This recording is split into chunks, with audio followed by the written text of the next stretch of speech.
생명의 생가 이영훈 목사입니다. 주 안에서 평안하신지요? 오늘은 2월 18일 토요일입니다. 샘가에서는 말라기서를 묵상하는데 오늘은 2장 10절에서 17절까지 유다의 거짓이라고 하는 주제가 되겠습니다. 제사장들이 거룩한 사명을 감당하지 못하므로 이스라엘 사회가 두 가지 큰 죄악에 빠졌습니다. 하나는 이방신을 믿는 여인과의 통혼이며 또 하나는 이혼 문제였습니다. 먼저 10절에서 12절까지는 이방신의 딸들과의 통혼에 대한 지적이시죠. 여기서 한 아버지는 하나님 자신입니다. 이스라엘은 한 분 하나님을 섬기는 신앙 공동체죠. 말라기 시대에 이방인들과의 통혼이 많이 있었습니다. 일찍이 모세는 우상 숭배하는 이방인과의 혼인을 금했죠. 백성이 하나님을 배반하고 우상 숭배하는 것을 막기 위함이었습니다. 이스라엘에 있어서 이방 여인을 아내로 삼는 것은 무조건 금지한 것이 아니라 이방신, 곧 우상 숭배자와의 결혼을 엄히 경계하신 거죠. 이방인들도 이방신들을 아버지라고 불렀습니다. 이방신을 섬기는 딸들이 이스라엘 사람과 결혼을 했다면 그들의 신이 한 가정의 안방을 차지하게 될 것입니다. 그러므로 이스라엘은 수많은 아버지들의 나라가 되었으며 이는 하나님께 대한 모독이죠. 이로써 선민으로서의 유대 관계가 크게 흔들렸고 하나님과 맺은 언약이 깨진 것입니다. 이에 하나님께서는 이런 죄를 범한 자들을 끊어버리시겠다 선언하셨죠. 깨는 자나 응답하는 자는 지식인 척하면서 통혼을 합법화하는 자나 이런 말을 듣고 반응하는 자들을 뜻하죠. 제사장들 가운데 통혼한 자가 있었다고 합니다.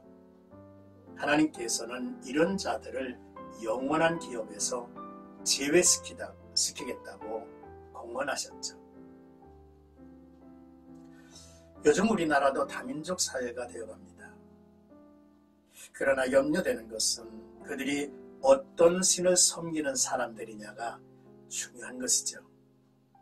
어떤 신의 아들과 딸들이냐는 것입니다.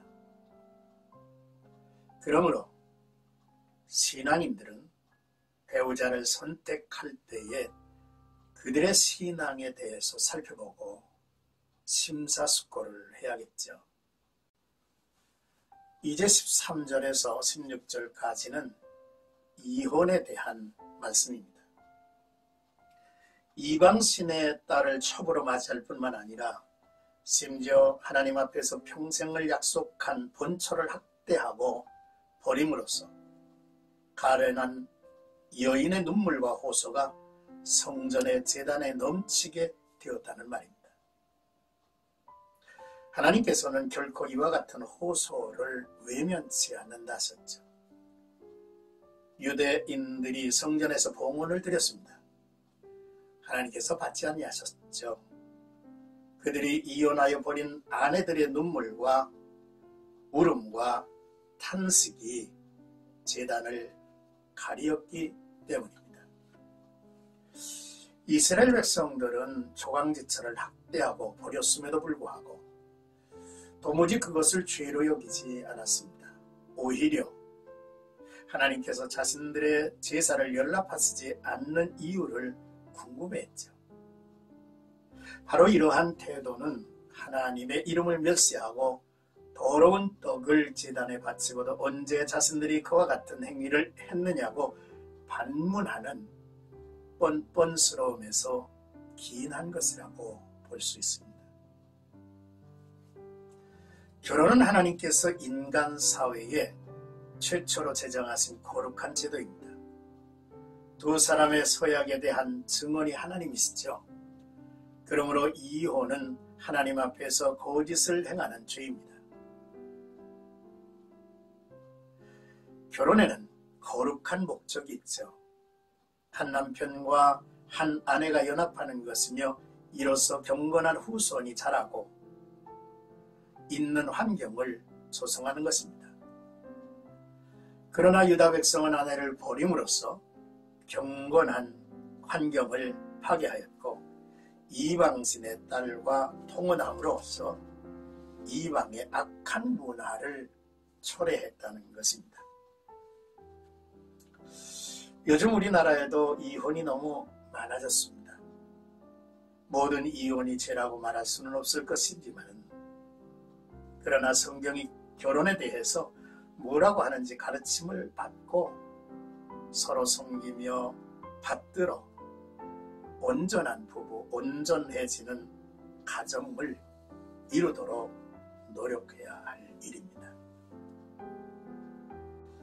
끝으로 17절에 보니까 우리가 어떻게 여호와를 괴롭혀드렸습니까? 라는 말씀입니다. 말라기 시대에는 악인이 의인보다 잘 되는 듯 보였어요. 이에 백성들은 모든 악을 행하는 자는 여호와의 눈에 좋게 보이며 그에게 기쁨이 된다라고 말하기까지 했죠. 정의의 하나님이 어디 계시냐라고 저들은 말하기도 했습니다. 이 말 가운데는 하나님의 존재와 정의에 대한 백성의 불신이 묻어 있습니다. 하나님을 불의하다고 불평하는 말은 하나님의 진노를 일으키죠. 이 세상에 불의가 존재하는 것은 하나님께서 불의하기 때문이 아니라 오래 참으심으로 누구라도 회개하기를 기다리시는 까닭인 것입니다. 이 세상에 선악이 공존하는 것은 오히려 하나님의 사랑에 기인하죠. 하나님의 때가 차면 하나님의 공의의 심판을 단행하심으로써 영원히 선과 악을 나누어 그 행위대로 심판하실 것입니다.